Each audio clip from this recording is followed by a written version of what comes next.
देश की राजनीति में इन दिनों जलेबी को लेकर अनोखी राजनीति की जा रही है। जहां रीवा शहर के सिरमौर चौराहे पर भी जलेबी को लेकर एक ऐसा ही पोस्टर देखने को मिला। बीजेपी नेता गौरव तिवारी द्वारा लगवाए गए इस पोस्टर में एक तरफ राहुल गांधी जलेबी बनाते हुए दिखाई दे रहे, तो दूसरी ओर लिखा हुआ है कि अरे जलेबी अपनी जाति तो बता रही। दरअसल इन दिनों देश में जलेबी को लेकर राजनीति गरमाई है और जलेबी पर राहुल गांधी के द्वारा दिए गए बयान को बीजेपी ने निशाने पर लिया है, जिसके चलते अब रीवा के भाजपा नेता गौरव तिवारी ने चौराहे पर जलेबी बनाते राहुल गांधी का पोस्टर लगाया है तथा उस पोस्टर में उन्होंने जलेबी की जाति पर भी सवाल किए हैं।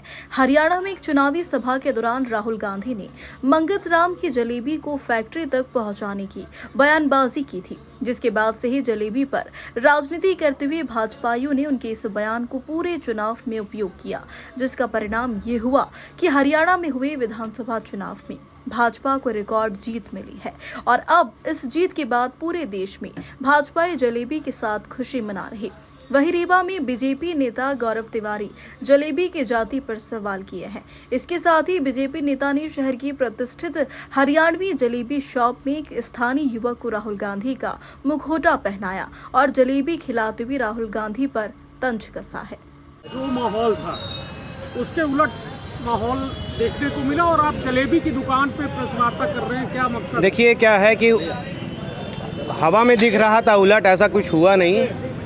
और नरेंद्र मोदी जी के नेतृत्व में और हमारे संगठन के कुशल कार्य के कारण भाजपा पूर्ण बहुमत की सरकार तीसरी बार बनाई, जो ऐतिहासिक है। दूसरा ये होर्डिंग का विषय है। होर्डिंग में जो राहुल गांधी जी एक तो जलेबी की फैक्ट्री लगा रहे थे, उसके अलावा जो हमेशा जात की जो बात करते आए हैं उस पर है कि क्या जलेबी की भी कोई जात है, वही बता दें। तो इस कारण मैंने ये एक होर्डिंग लगाई है और ये बताने का प्रयास किया है कि हमारा जो देश है वो सभी जाति धर्म समभाव के साथ एक साथ रहता है। यहाँ कोई जाति गत भावना किसी के साथ नहीं है। और कांग्रेस वाले और विपक्ष वाले जिस तरह से द्वेष फैलाना चाहते हैं, देश को बांटना चाहते हैं, ये इस देश में रहते संभव नहीं हो सकता। इसी को लेकर मैंने एक प्रयास है लोगों तक पहुंचाने की बात कही है। हरियाणा में जलेबी फैक्टर पूरे देश में ये बताया गया कि ये उसी तरीके की मशीनों की बात हो रही है। भाजपा ने इसको लिखा जैसे सोने से आलू से सोना बनाने जैसा। हरियाणा की जलेबी फैक्ट्री को कैसे आप लोग देखते हैं कि क्या? अब वही तो है कि जलेबी फैक्ट्री है।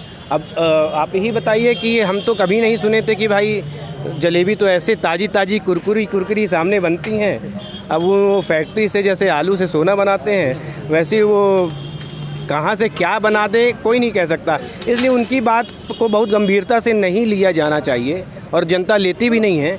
और इसी का परिणाम है कि जिस तरह से कांग्रेस लगातार कह रही थी कि हम पूर्ण बहुमत की क्या 50, 55, 70 तक जाएंगे, वहाँ की जनता ने धूल चटा दिया है कांग्रेस को। और इस तरह से अनर्गल जो बात करते रहते हैं, उसी का परिणाम आप सबके सामने है। विनेश फोगाट ने जीत हासिल की है। लगातार ये कहा जा रहा था विनेश फोगाट इतनी मजबूत नहीं बन के सामने आ पाएंगी। देखिए उनको बधाई है, वो जीत के आई हैं। तो जीते तो कांग्रेस वाले बहुत सारी सीटें हैं, उनमें से एक वो भी जीत गई हैं। लेकिन जहाँ तक बात है, वो 70 का दावा कर रहे थे, तो उसमें वो फेल हो चुके हैं।